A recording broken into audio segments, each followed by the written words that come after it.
बिस्मिल्लाहिर्रहमानिर्रहीम। अस्सलाम वालेकुम दोस्तों। मैं हूं उमैर।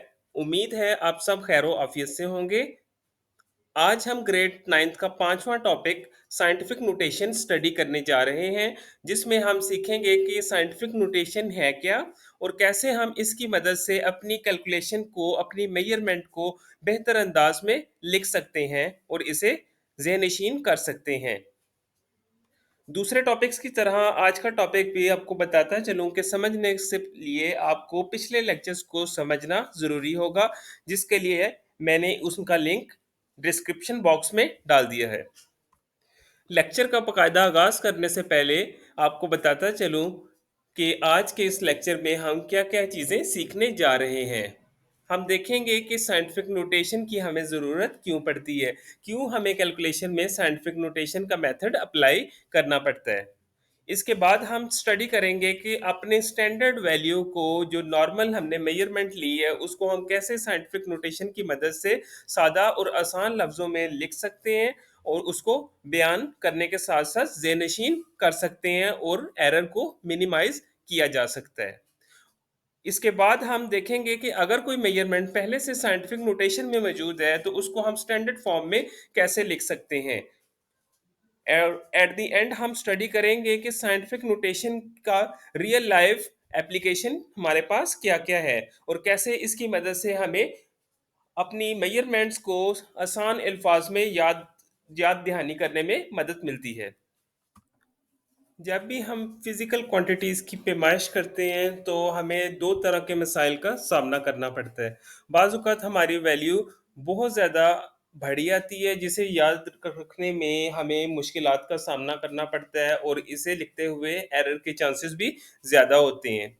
बाज़ औक़ात ये होता है कि हमारे पास रीडिंग बहुत ज़्यादा छोटी आ जाती है, जैसे कि आपने देखा कि हमारे पास मास ऑफ़ हाइड्रोजन एटम की जो रीडिंग है केजी में, ये इतनी स्मॉल है कि इसको याद रखना हमारे लिए नॉर्मली मुमकिन नहीं है। तो इस तरह के केसेस में जब हमारे पास वैल्यू बहुत ज़्यादा बड़ी या बहुत ज़्यादा छोटी होती है, तो इन केसेस में साइंटिफिक नोटेशन हमारी मदद करता है, जिसकी मदद से हम कैलकुलेशन को आइडियलाइज़्ड फॉर्म में सिंपल और आसान अल्फाज में लिख सकते हैं और अंडरस्टैंड कर सकते हैं।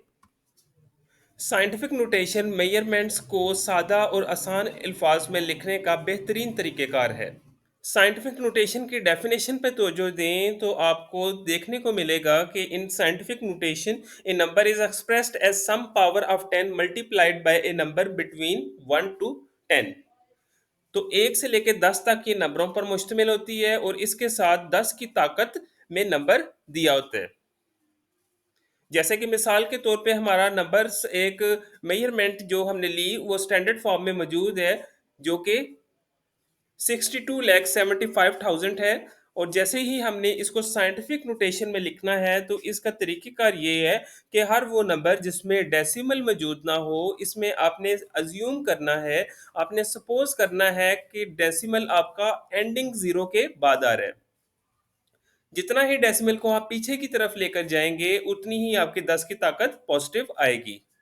क्योंकि हमें इसकी वैल्यू 6 पॉइंट्स जो है, हम डेसिमल को पीछे की तरफ लेकर जा रहे हैं, तो यहाँ हमारे पास साइंटिफिक नोटेशन में जब हम नंबर को लिखेंगे, तो ये हमारे पास वैल्यू बनेगी 6.275 मल्टीप्लाइड 10 की पावर 6। ज़रा मज़ीद गौर कीजिए, तो यहाँ मैंने एंडिंग ज़ीरोज़ दर्ज नहीं किए हुए। याद रखिएगा, नंबर्स को जब भी साइंटिफिक नोटेशन की फॉर्म में लिखा जाता है, तो एंडिंग ज़ीरोज़ हमारे लिए वैल्यू नहीं रखते, इसलिए मैंने उनको यहाँ मेंशन नहीं किया हुआ। इसी तरह ज़रा नीचे तवज्जो दें, तो नंबर को एक और फॉर्म में लिखा गया है, ये तरीक़ेकार भी दुरुस्त है।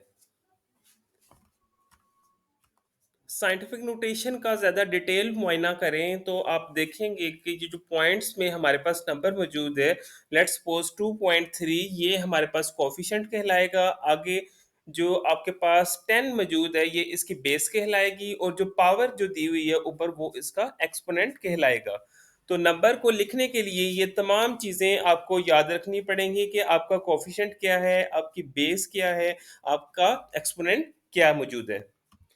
आइए देखते हैं कि अगर हमारे पास एक नंबर साइंटिफिक नोटेशन में मौजूद है, तो अगर हम इसको स्टैंडर्ड फॉर्म में लाना चाह रहे हैं, तो हम कैसे इसको लिखेंगे?